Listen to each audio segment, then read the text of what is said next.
Thank you for participating. Please have a seat. How did that feel just standing there staring? Good? Okay. So I've been doing a really good, entertaining job then. Yeah, I felt good just standing there and listening to nothing. Some people start to meditate when they go into this phase, but for other people, especially type A's, they're sitting there thinking, oh my gosh, do you know how much I could be getting done instead of standing here doing nothing? Oh, I got to make this list. I got to get, groceries if you're at home. So your brain starts to churn. Does anybody know how long I had you stand for? Not 3 minutes. 1 minute. That was 1 minute. It was 60 seconds. 60 seconds. Do you know how much you could have gotten done in that 60 seconds if you were focused? You have 60 of those time blocks every hour. You have 480 of those time blocks in an 8-hour day. Do you know how much you could get done with 480 of those time blocks? And most of you work longer than just the 8 hours. Time management is truly all about mind management because you decide how you're going to use your time. And when you're focused and you're on, you get so much more done.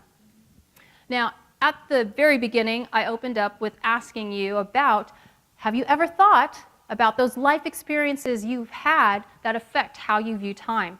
I'd like to share one more of those experiences with you.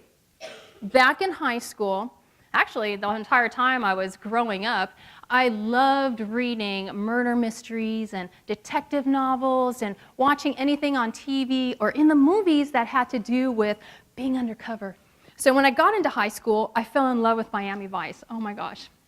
The original Miami Vice, not the newer movie that came out 10 years ago. So Sonny Crockett and Ricardo Tubbs, they were my dream. That's what I wanted to do. I wanted to be undercover just like them. When I was in high school, I went to Goodwill and invested in pastel blazers.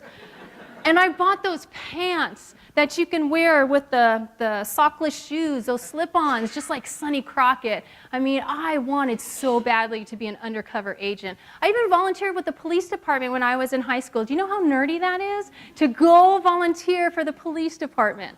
But that's how much I wanted to be an agent. When I was in college, a relative found out about this obsession that I had, and he found out that I was going to apply to be an agent within the Drug Enforcement Agency. Started looking into everything they required, and this is before the internet, so I had to do some serious research to find out what they required. And so this relative was kind enough to set up an interview with a retired FBI agent. Do you know how exciting that is to go meet an FBI agent? I mean, I was thrilled, but also scared because I'd seen a lot of movies and thought this could be a trap. So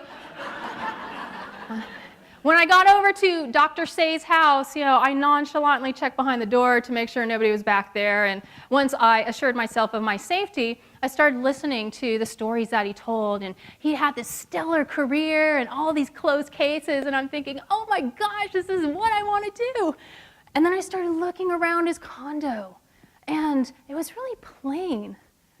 And there was no decor. And I realized what was really odd. There were no pictures of people.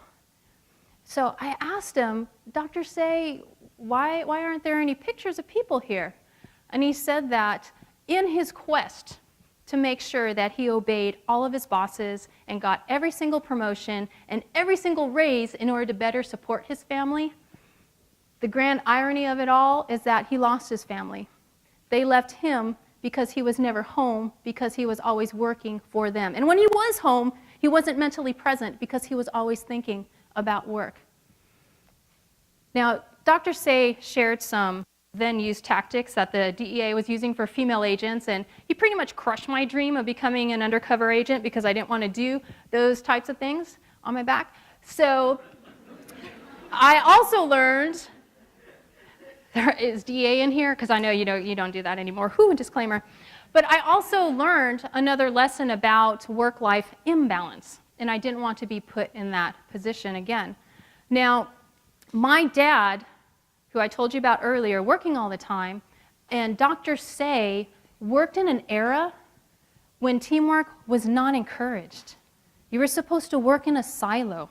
If you were a real man or one of those strange, successful women, you were supposed to do everything on your own. Asking for help and asking for resources were a weakness. The beauty of life now is that we have all these resources at our fingertips. It is okay to get a book or hire a consultant or watch a webinar. Go to conferences like this where you can soak up knowledge. It is encouraged. And that means you have all of these resources at your fingertips in order to better yourself, in order to learn more about how to be more efficient with your time. Now, you cannot control the personality or leadership style of the mayor you work with, or the judge, or the county commissioner, or anybody else, but you can control the time leaks that you allow in your day. You can control the type of communication you have with your colleagues about response times and how to handle things. There are a lot of different components you can control.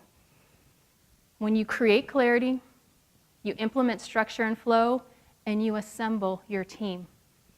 Time management is truly all about mind management, and all of you have the power to tell your time what to do. Thank you.